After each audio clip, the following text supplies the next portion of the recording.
Jika menemukan soal seperti ini, maka kita harus mengetahui langkah-langkah apa aja sih yang ada di induksi matematika. Nah, dalam induksi matematika, ada 3 langkah utama, yaitu yang pertama, buktikan sigma k kuadrat benar untuk n sama dengan 1. Yang kedua adalah, asumsikan sigma k kuadrat benar untuk n sama dengan k. Lalu yang ketiga adalah, buktikan sigma k kuadrat benar untuk n sama dengan k plus 1. Nah, kita langsung masuk aja ke pembuktian yang pertama, yaitu sigma k kuadrat benar untuk n sama dengan 1. Nah, maka sigma k kuadrat dengan batas bawah k sama dengan 1 dengan batas atas 2, itu sama dengan 1 kuadrat ditambah 2 kuadrat. Nah, 1 kuadrat ditambah 2 kuadrat itu hasilnya adalah sama dengan 5. Nah, lalu kita akan mencoba memasukkan n sama dengan 1 ke masing-masing opsi nih. Kita mulai dari opsi A dulu. 1/3 dikali 1 dikali 1 plus 1 dikali 3 kali 1 ditambah 1. Ini hasilnya adalah 8/3. Nah, berarti nilainya beda ya. Mestinya ini 5, di sini 8/3. Berarti A itu terbukti salah. Kita lanjut ke opsi B, itu 1/3 dikali 1 dikali 2 kali 1 ditambah 1 dikali 4 kali 1 ditambah 1. Nah, ini hasilnya adalah 5. Nah, berarti opsi B ini udah sama ya nilainya, sama sigma k kuadrat jika n sama dengan 1 nih. Oleh karena itu, kita buktikan dulu opsi lainnya, yaitu opsi C sekarang. Untuk opsi C, jika kita memasukkan nilai n sama dengan 1, maka hasilnya adalah 8/3. Nah, ini juga nilainya tidak sama ya. Maka opsi C bisa kita eliminasi, tidak terbukti untuk langkah pertama. Lanjut ke opsi D. Untuk opsi D, itu hasilnya adalah 4/3. Nah, opsi ke D berarti juga salah ya, sudah tidak terbukti untuk langkah pertama. Kita lanjut ke opsi E. Untuk opsi E itu hasilnya adalah 5/2.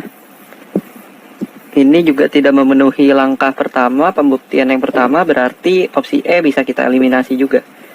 Nah, kita lanjut ke langkah kedua, yaitu asumsikan sigma k kuadrat benar untuk n sama dengan k. Kita akan mengasumsikan n sama dengan k akan bernilai benar. Maka dari itu dapat dituliskan ini bernilai benar. Nah, kita lanjut ke langkah yang ketiga, yaitu membuktikan jika n sama dengan k plus 1, maka akan bernilai benar juga. Untuk membuktikan bahwa jika n sama dengan k plus 1 itu juga bernilai benar, kita harus menyamai kedua ruasnya nih. Ruas kanan harus sama dengan ruas kiri. Nah, di sini kita akan coba utak-atik ruas kirinya. Kalau kita perhatiin nih, kita sudah mendapatkan nilai n sama dengan k itu terbukti benar ya. Kita sudah mengasumsikan itu benar. Jadi, bagian ini dapat kita substitusi dengan nilai ini. Maka, nilainya akan menjadi seperti ini. Nah, lalu kita bisa memodifikasi lagi nih bagian 2k plus 1 kuadrat dan juga 2k plus 2 kuadrat di sini. Kita bisa modif lagi nih koefisiennya menjadi 1/3 dikali 3. Kan 1/3 dikali 3 itu 1. Berarti ya tidak merubah nilainya dong. Ini koefisiennya 1.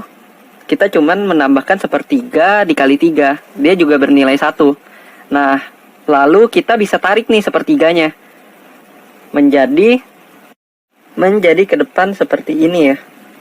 Nah, kalau kita perhatikan, dia tuh punya kesamaan nih di sini. Dia memiliki 2k plus 1, di sini juga 2k plus 1.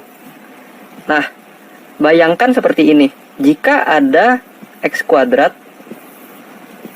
ditambah misalkan 5x ya, maka karena dia memiliki x dan x juga, x-nya bisa kita tarik ke depan nih.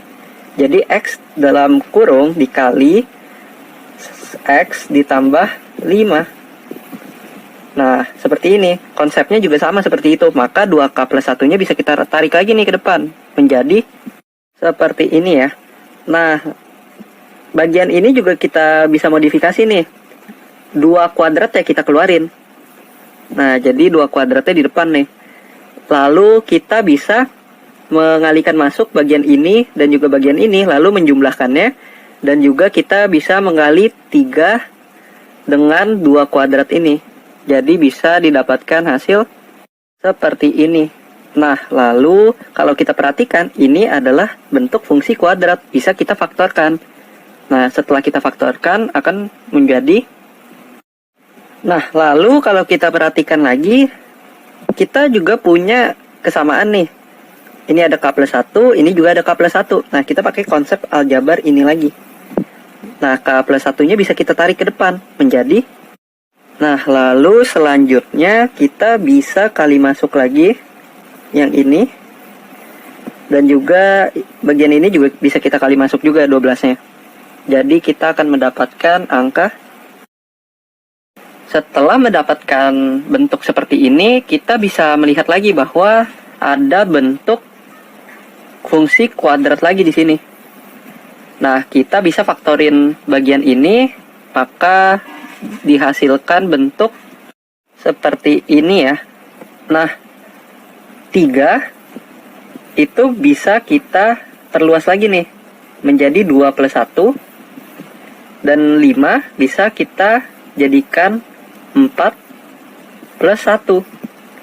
Nah, lalu kita bisa melihat nih, kita ada 2 dan juga 2 di sini. Maka 2K plus 2 plus 1, 2-nya bisa kita tarik ke depan menjadi koefisien. Nah, begitu pula juga 4 di sini. Nah, kita akan mendapatkan hasil seperti ini. Nah, kalau kita perhatikan, untuk ruas kiri dan ruas kanan sudah sama. Nah, oleh karena itu, untuk langkah ketiga sudah terbukti. Oleh karena itu, soal kali ini jawabannya adalah yang B. Sekian pembahasan kali ini, sampai jumpa di pembahasan selanjutnya.